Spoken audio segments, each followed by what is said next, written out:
Guys, this negative CP situation is really getting out of hand. I gotta tell you about one of my subscribers who just got hit hard. He ended up with a whopping 32,000 negative COD points in his account. Yeah, you heard that right. He received 2 separate messages, each showing a refund of 16,000 COD points on different dates, totaling 32,000. Now because of that, his account is deep in the negative. He can't spend any more COD points or buy anything in Call of Duty Mobile until he covers that massive 32,000 CP deficit. Imagine that, having to climb out of a hole that deep just to make a purchase. Honestly, this is the largest negative CP balance I've seen since this issue started popping up. So consider this a big heads up. Be super careful when you're buying COD points because you don't want to end up in a situation like this. It's a serious hassle and I don't want any of you to go through it. The new GARENA test server is officially live and I know what you're all wondering. What's the new content we're getting? In this video, I'm going to break down everything that's new and also walk you through how to install the test server. Just hit the link in the description to download the test server. Once you've installed it, you'll need a VPN to get started, but don't worry, Gear Up Booster makes it super easy. Just scan the code, download the app, select COD Mobile Test Server, and choose a region from the United States. I'm sure most of you know the drill by now. You'll need to complete the training first. After that, check your in-game mail and you'll find all those mythics and legendaries waiting for you, completely free.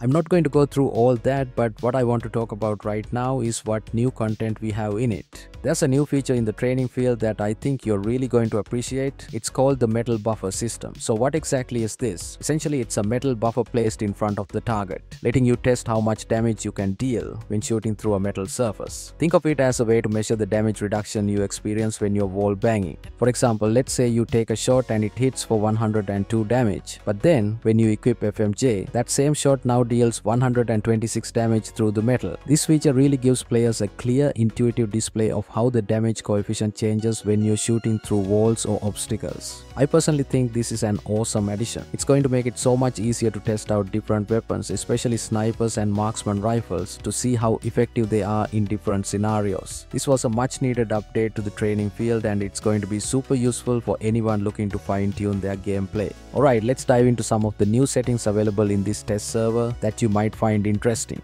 First up, the 60 FPS frame rate option is back under the experimental features in the audio and graphics settings. What does this mean? Well, now the lobby itself supports 60 FPS, which makes everything feel a lot smoother. Honestly, I'm a bit surprised this is still just an experimental feature, especially when the PC version already supports up to 180 FPS in the main lobby. It's kind of wild when you think about it. If you haven't seen that yet, I actually covered it in a previous video, so be sure to check that out if you're curious. Now let's talk about another new setting in the test server: weapon sound effects in the audio and graphics settings. This feature lets you customize how often you hear voiceovers when switching weapons. The final new setting I want to highlight is input buffering for rifles. This one is specifically for single fire weapons like marksman rifles. According to JC Rosethorn, this function is primarily designed to improve the double shot experience with rifles like the Locust, DLQ and SPR. It helps reduce the lag that can happen when quickly opening and closing the scope while shooting. Let's dive into what seems to be the biggest and most frequently tweaked change in this test server: the new assassin perk and how it works. Here's the deal: after the first 90 seconds of a round, the perk kicks in and starts tracking high value targets on your minimap. Plus, when you take down one of these high value targets, you'll earn extra score. It's worth noting though that this perk is disabled in Search and Destroy.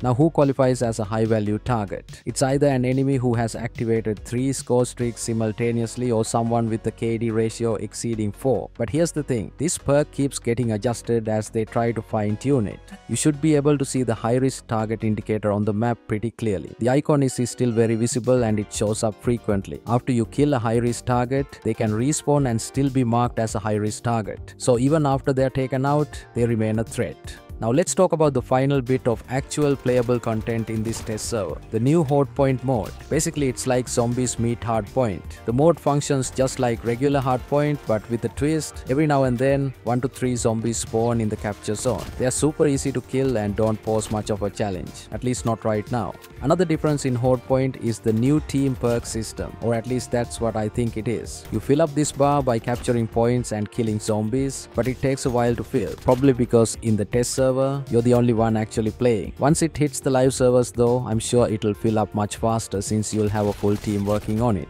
Overall, the mode is pretty fun, but I do wish there were more zombies spawning. Having just 3 at a time feels a bit underwhelming and too easy to deal with. Maybe they're keeping it light for now while testing, but I'm hoping we'll see more zombies added later. Also, I think it'd be way more exciting if the zombies spawned randomly around the map instead of just at the capture point. It would add a whole new level of unpredictability to the mode. So yeah, that's the new Hordepoint mode for you. And believe it or not, that's actually all the content available in this test server right now.